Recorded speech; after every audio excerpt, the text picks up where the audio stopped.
Welcome to Married to an Angel, where we share the principles for an angelic marriage. Here is Reverend Dr. Stephen and Reverend Lorna Mendoza. Welcome to Married to an Angel. I'm so glad that you can tune in with us today. It is always a privilege to be with you wherever you are. It is always a privilege, and we are glad for this opportunity to come into your homes on the radio, YouTube, Facebook. We're very glad. And also, we really want to say thank you for your response, your positive response, how this program is really impacting your marriage in a positive way. And so we are glad to be a blessing to you today. So, husband? Thank you, Lorna. So we started with commitment last week. Yes.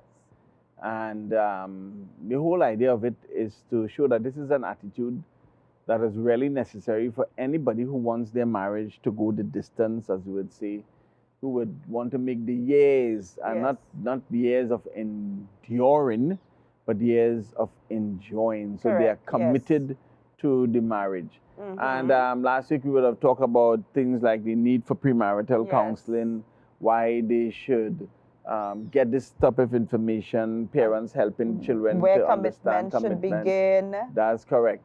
We also spoke about prenuptial agreements, mainly among the wealthy people. And you were mentioning something about self-fulfilling prophecy, where if you are catering for a divorce, then it's likely you may be divorced. Exactly. And you know, you watch this entertainment news and you see plenty of these high rollers, as we call them.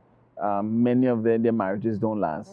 You know, so sometimes you have to look at whether I catered for this. And I say even before the marriage contract is signed, lawyers already signed up prenuptial papers. Exactly. So in a sense, the divorce paper was set up even before the people got married. Now, it is not only when you do prenuptial agreement, you know, it becomes like a fulfilling prophecy. But also too, sometimes you don't have prenuptial agreement and marriages end up in divorce. Well, it's true. But one of the reasons we talk about commitment, some people talk some things even before they get married. Well, you know, I'm not taking so-and-so. And I didn't sign up for this. I didn't sign up for this. Even though the vow had said for better, for worse. You know, for some people in their minds, I don't want to hear anything but worse. Yes. I don't want to hear anything but you getting sick. I don't want to hear anything but these things because I am out of here. I remember, listen, I will never forget the first year of our marriage. I remember the first year when money was hard to come by. Both of us work in Petrotrin. But all the money went into buying, furnishing the home. So, of course, when the pay comes, you have to pay your loan. And we didn't have much remaining to say we could go out for dinner. And I became very frustrated because here I am, a newlywed. I can't go out for dinner. This is what marriage is all about. Nah, boy. It's better I stayed home in my parents' home. I would have gotten, you know, I would have had more money to spend. But nonetheless, we are committed. We are in this thing together. Watch my expression. Ooh, yes. By expression, you would know. I always say my wife wanted all the furniture that I got. I made sure she didn't have to sit down on the floor or anything like that. And then she still wanted to have all the cash. At the same time. But, you know, it was an enjoyable... because, again, we grew, we learned. You know, you were a young couple at that point in time. Correct, yes. And, of course, you get more mature over time. But I also made a vow to myself that whoever I got married to, I will stay married for life. So that was a commitment that I had made even before I knew you. It was something that I had established very young in my heart, that I will not get a divorce. And that is very comforting for any spouse. It's comforting for me, and I hold that same view too, that this is for life. Yes. You know, we would have also made commitment to other people, our commitment to our children. Yes. We are committed to help them to become the best, help them with their education, help them to get wealth and to generate wealth. That's a commitment. Yes. And so, you know, this whole family thing is calling for this attitude that you stick to it.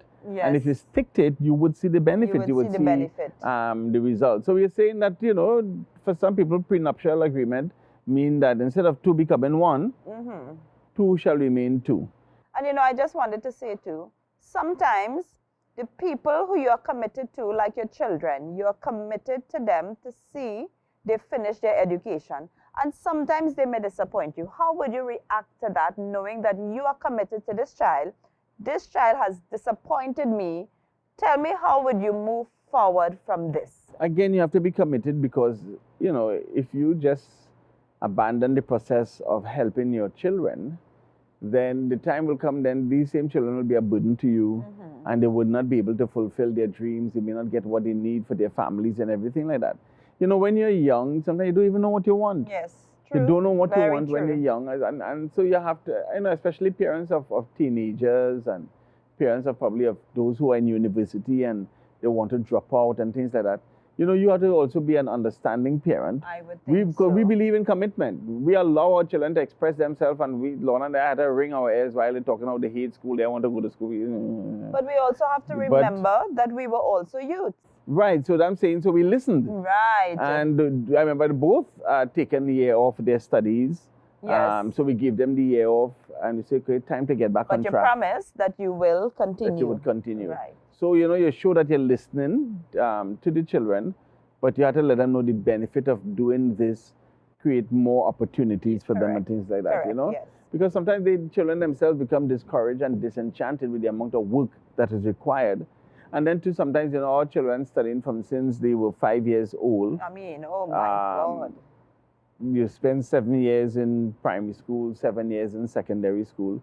And sometimes they're just too tired to spend another 5 to 7 years in university. Correct. They may just want a break. Yes. So, you know, parents have to be a little sensitive to this. Yes, I because agree. children have gone to universities and have abandoned the course totally. Oh, yes. Oh, you know, yes. and, yes, you're right. Yeah. You're right. So, you know, you have to be committed to your children to help them to become who they really want to become or who they can become. True. Yeah. So let's talk a little bit about prenuptial agreement. Is that really based on trust? I believe it's more based on suspicion. It's more based on suspicion than trust. As I say, marriage is a risky business. Yeah. Getting married, fall in love is risky. But sometimes they are trying to mitigate the loss just in case it happens. But to me, this is more on suspicion than on trust. And I'm saying if I'm signing a document to end something even before it starts, Yes. then I think the church should not be solemnizing relationships that has prenuptial agreements. That's my personal view. Yeah. I do not know that is your view also, but that is my personal view. What about, let me ask you this, what about couples who would have gone through a divorce, and most times the husband would try to move things from his name and put it on his family's name so that the wife will not get anything? What do you think about that? Well, so this is not prenuptial, that is postnuptial. We have seen it already, and to me that is wicked. You know, they realize that the marriage is going downhill. So sometime before the divorce, Yes. they tried to spread out the assets so that this woman they live with wouldn't get anything. I don't think it is right. I think it is wicked, as a matter of fact. And I don't believe the person who's doing it will even end up enjoying those assets again. Exactly. Your family will start to enjoy it, and whoever you give it to, they will start to enjoy it. But you will not enjoy it. So it meant that this individual was never committed to this relationship or his spouse. Yes. So again, this is our bias. We are not holding strong at all to prenuptial agreement. So now we're going to talk about commitment to communicate. Now, of course, we would have dealt with communication, and then we want to deal with it again in some time in the future. we'd have dealt with communication. But we're talking about, in this case, the commitment To communicate. to communicate. So many people have diagnosed that the problem with their marriage is the lack of communication. They may even have books or other knowledge on the various attributes and techniques of effective communication, but still suffer from the problem. Well, you see, the knowledge alone is not enough. If I learn how to do something properly, I'm learning, but I don't apply myself to it, then I wouldn't get good at it. Right. See, Correct. so sometimes people just reason out thing in their head, and they're saying, I'm not able with this, I'm not going to try this. But we get good at things if we practice it. Correct. And so in marriage, you have to practice things in marriage to get good at it. And even effective communication calls for practice. So when people talking about, our greatest problem is communication, Right. and then we ask, so which one of you all initiated the talk? And they look at each other as though I just spoke French. Because nobody is actually doing anything to generate this form of communication that is necessary. We have used this saying that communication to a marriage is what oil is to an engine. Yes. So if there's no communication, it means that your marriage will shut down. Certainly. It will become difficult. It is as though you're dragging it through the sand because there's no communication. Yes. And so couples must resolve to communicate at all levels. So the times when you feel like giving the silent treatment, what am I saying to you today? Don't. Yes. Talk it out. That's what I'm saying. When you feel, because if you want change, you want to be committed to communicate, and you are accustomed giving the silent treatment, and you're saying, I want to change. I want to change the way I communicate with my spouse. Well, don't be silent. Talk it out. Share your feelings. Don't keep your feelings inside. When you are angry and would like to say hurtful words to your spouse, choose not to. Yes. And be committed to saying kind words. See, that commitment now, that commitment is like an umbrella. Do you know you can use your umbrella for sun and for rain? Yes, true. So umbrella is not a rain Versatile. tool, and it's not a sun tool. It's a sheltering tool. And so it can deal, it's like how commitment will come out. It is not just for when things go bad. It is committed to doing things that are good. Right. You see? Yes. So, but as you mentioned, if I get angry, I am committed not to say certain things. And you listen, it is good that you resolve this in your heart before a situation comes up. For some of you, that might be a little too late because so many situations came up already. But what we are saying is that you can be committed to react in a correct way if your spouse for some reason hurt you or whatever. You can be committed to respond in a correct way. That's right. So when you are tempted to keep bringing up the past, even after the matter was dealt with, don't. So you see, don't. Too many of us like to bring up the past too much. So what are you telling them? Get rid of that black book? Get rid of the black book, get rid of the blue book, get rid of the pink, purple, whatever color it is. Throw away the pen. Get rid of it. In fact, if you want to forget something, forget that. Ask God, Lord, help me to forget this. Yeah, because you're forgetting anniversary, you're forgetting all kind of things. Forget the offense. As you said that just yesterday while we were at the pool, a husband was asking his wife, what year again? Well, let me just call her name. Ambika was born in what year? And she's saying, come on, shame on you. I say, listen, that's a natural thing. Don't beat your husband. They forget anniversaries, they forget birthdays. Just be lucky they didn't forget your name. Oh my God. You're making us men look so badly. Yeah, I hate to hear the truth spoken like that. The truth. The key is being committed to the process of communication. And this comes with practice. And as you said before, yes. practice. It comes with practice. So you must practice communicating even when you don't feel like. I think you had mentioned earlier on about the silent treatment. You must be committed to be pleasant. Yes. Even when you're feeling upset, that's a commitment that you must make. And that, I'm telling you, will give you a good marriage. You know, it's so much easier for us to teach our children to be committed. You're teaching your child to ride a bicycle. You're teaching your children to fish or something, and they ride the bicycle, they fall down, and you would tell them, get back up. Get back up and go again. Yes, yes. Get back up and go again. Okay, you didn't catch a fish today. Let's try again another time. So we teach our children to be committed to what they are doing, and it's the same thing in our relationship. Yes. Get up and go again. We can do this thing. We have to encourage each other. Again, you have to come back to these vows that were made. Yes. Whether we are taking these vows seriously before God and before man, that we are committed to this relationship, despite the challenges that may come with it, we are committed to the end. And this is what we are talking about. So now we are talking about commitment to love. We dealt with rules of the man and the woman, and we have seen the rules of love. But we're looking at from both aspects here. In Ephesians 5:25, the husbands are to love their wives, and in Titus 2:4, the older women are supposed to teach the younger women to love their husbands. Yes. So both have to love. But, yes. Husband must love his wife, and the wife must also love her husband.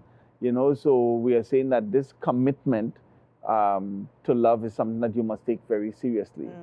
They must be committed to love each other. The correct attitude is not loving because or loving if, rather loving as a choice, unconditionally. I love that. Yes. I love that. So it is not one day you love and tomorrow you don't love. I am not loving you today because you're not changing.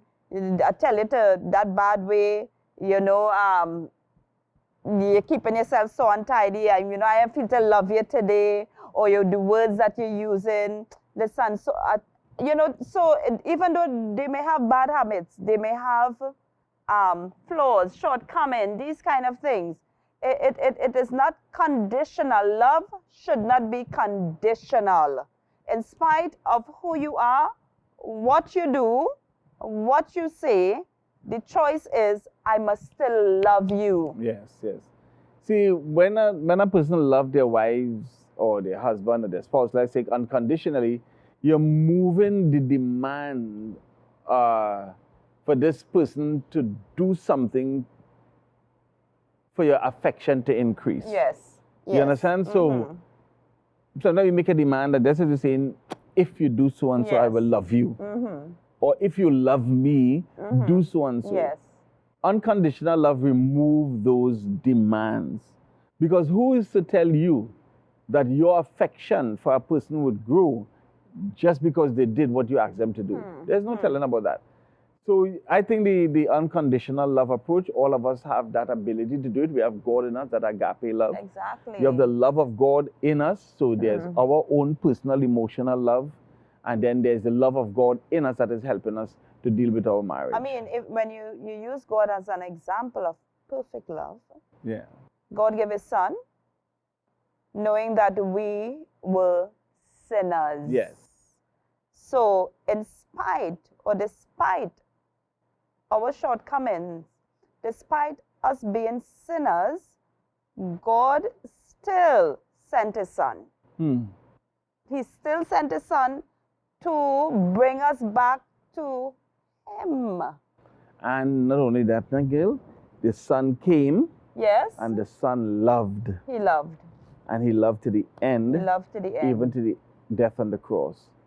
He was faithful to the end. And we crucified Him. And the prophetic words is that He loved His church. And in the end of the age, He will marry this church that given all this trouble. Oh my God. And remain committed to her. Oh my God. Yeah? That is commitment. So we are saying, instead of telling your spouse, I love you because, we're just saying, I love you. I love you. Full stop. Full stop. It is not, you're glad that your spouse will do well.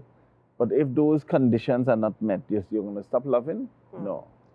That is committed. or commitment to love. So the saying, changes of circumstances will not change my choice of loving you. True. You know, because sometimes a spouse can become apprehensive when they see things change. And they think, well, now you wouldn't love me. Yeah. And the other say, no, I am going to love you even to the end. This is committed love. So love is that factor which gives one the ability to keep the marriage going, especially during the rough periods. Love reminds each spouse of his or her purpose in the marriage. So when a person says, I do not love my spouse anymore, that is considered dangerous. That is dangerous, yes. Because he or she would tend to lose interest in the relationship. So what do? We encourage couples commit themselves to love. Yes. And to practice, Lorna, to practice. Again, that's the third time you bring that word up. Practice. Well, because nobody gets good at things. I mean, everybody who you know that's good at anything today, they practice that, you know. Yes. They practice whatever skill. Anybody who either good in speaking, this person might be good in driving, or this person might be good in cycling, swimming, whatever. You get good at practicing. So you have to practice to be a good husband. Yes. You have to practice to be a good wife. You don't get to become a good wife just because they're married. Ring doesn't make nobody good. No. Right? Hey, this is just a sport. I'm making you a good husband, a good wife. You have to practice that. And that's, and when you start to practice love, you will get the result of love. And I can add to that too. In my premarital classes, you would hear couples saying, God told me that this person is supposed to be my spouse, right? Yes. So now that God is involved in the relationship, he has done, to me, he has done a real big part in this relationship. Well, he brought your life mate. Exactly. He brought your life mate to you. To you. But it does not stop there. God did his part, and now you as a couple, you have to do your part to develop this relationship. That's correct. And make this marriage work. Because there are some couples who said at first, God said, and then when problems come, they come back to say, I think I made a mistake. Come on. Come on. Then you're calling God a liar, because if you came first and you said, God and you know that calling God a liar thing don't work. Let God be true. And every man a liar. So come on. So you just want your way out, and you want to set up God. The same God that bring you together, that your eyes battering, as I say, with those 7 inches eyelashes. All those things. And then now you want to come and say, I don't think I will this, and God wouldn't leave me in this marriage to suffer. Why don't you learn to be a good husband? Exactly. Learn to be a good wife. Learn. In fact, let's deal with another thing, commitment to solve problems. See how much time we have here. Let's see. We could tackle this commitment to solve problems. James 3:2 says, for we all make many mistakes. And if anyone makes no mistakes in what he says, he is a perfect man, able to bridle the whole body also. So James is saying, if you could control your speech, you can control your body. Yes. And so he is, this book of James chapter 3, we would have done that in Bible study recently. And we were talking about that ability to train a serpent. Yes. I was in India, in Mysore. And I saw this man, I saw it on TV, but I've seen it for real. They have this basket, and the guy blowing his flute, and then the snake coming out, and as the snake started to come out, I just had to back up a little bit, because, I hear these things at launch. But he trained that. Yeah. Men train lions, that are one of the most ferocious animals and strong animals are lions. Men train lions. Yes. I see men put their head in the mouth of lions. Men training chicken and dogs. But the tongue, people don't want to train the tongue, because there's no commitment. Yes. There's no commitment to training the tongue. So if you're committed to solve problems, you will be committed to speaking right. You see, because if you could control your tongue, you will start to be able to control your body. You see, it will bring you to a perfect man. Yes. If you could get your speech right and just stop talking to the top of your head. You understand? You're just Yes. saying something to the top of your head. You don't care what comes to your mind. Then you will be hurting your spouse most of the times. Yeah? So you have to be committed to this process of solving problems. And it starts with the speech. And as you said, we all make mistakes. And so I can't understand, if we all make mistakes, what is this? Why is it so hard to forgive? Exactly.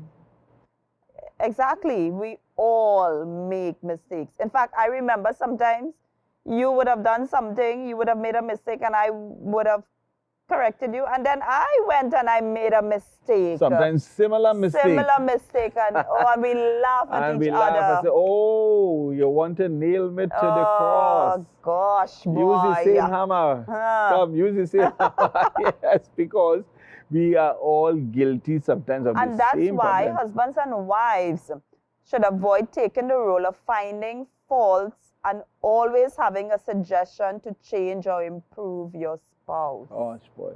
You know how tiring it is for you to always be seeing fault in your spouse and feel you know everything. Everything your spouse doing, you know, it's not bad enough, but I think you should have pushed your plate 3 inches to the left. You know, it's not bad enough, but we just pull the chair up a little closer to the table, and everything you have something to say.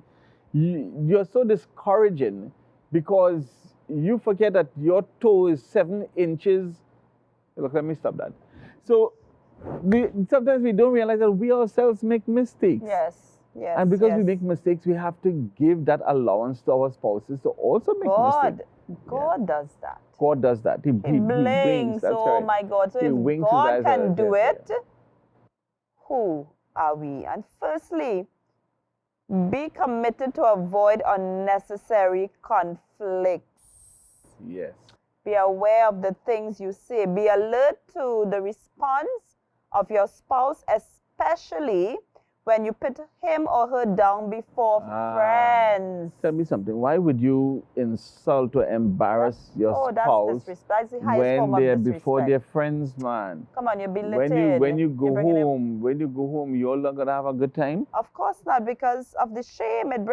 You brought shame to your spouse. Sometimes you're making joke of your spouse's abilities and his appearance or her appearance, but they're taking offense. Watch to see, And you're doing it in front of others. Come on. Not everything is a joke, Not everything is a joke.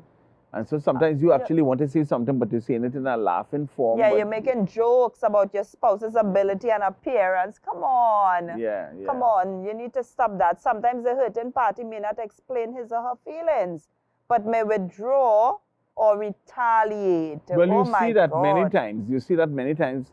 So the spouse, the hurting spouse doesn't say anything. They just get quiet. They went home and they not speak. And you wonder, what happened? What happened? Well, you were not thinking that when you were saying all these words that your spouse was actually being hurt. Yes. If you continually put down your spouse, he or she would not want to appear in public with you. They would not want to be seen with you. It had to be absolutely necessary to get both of you all to sign documents. That's why they come in. Other than that, your spouse doesn't want to go anywhere with you. And so what should you do? Whenever these types of offenses occur, express genuine sorrow to your spouse whenever you offend him or her.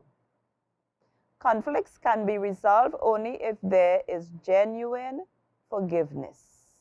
Well, of course, the hurting party must have the sense that what I did hurt my spouse, and so that the forgiveness could be genuine. Yes. They can hear what you said and they say, you know what, I really don't want to do this again. And not just committed to apologizing, but the hurting spouse must be also committed to forgiving. Yes. So there must be apology and forgiveness so that we can have reconciliation. Correct, yes. All right. No one is able to hurt us like the person we love. Really and truly, it is the people who are closest to you are the ones who you feel most hurt by. Yeah. Because Lorna, the person you love has access to your heart. Right, you trust them, you let them into your space, into your heart. Yes, that is true. And so that's why it's so easy for this person to hurt you. Well, we're out of time. Yes. And I hope you would understand how important it is for commitment. Today, be committed to solving all your problems. Be committed to loving your spouse. Be committed to communicate. Those things will help, and your marriage will even be better for it. So let me ask you to pronounce the blessings today. And may the Lord bless you and keep you. May the Lord make his face to shine upon you and be gracious unto you. May the Lord lift up his countenance upon you and give you his peace. Through Christ our Lord. Amen. The Lord bless you. Bye-bye. God bless. Bye.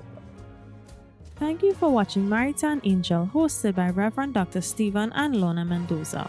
For prayer and counseling, contact us at 304-4145 or email your request to needprayer@ourmissiontt.com. We encourage you to like and follow us on Facebook and subscribe to our YouTube channel. Remember, you can be an angel to your spouse.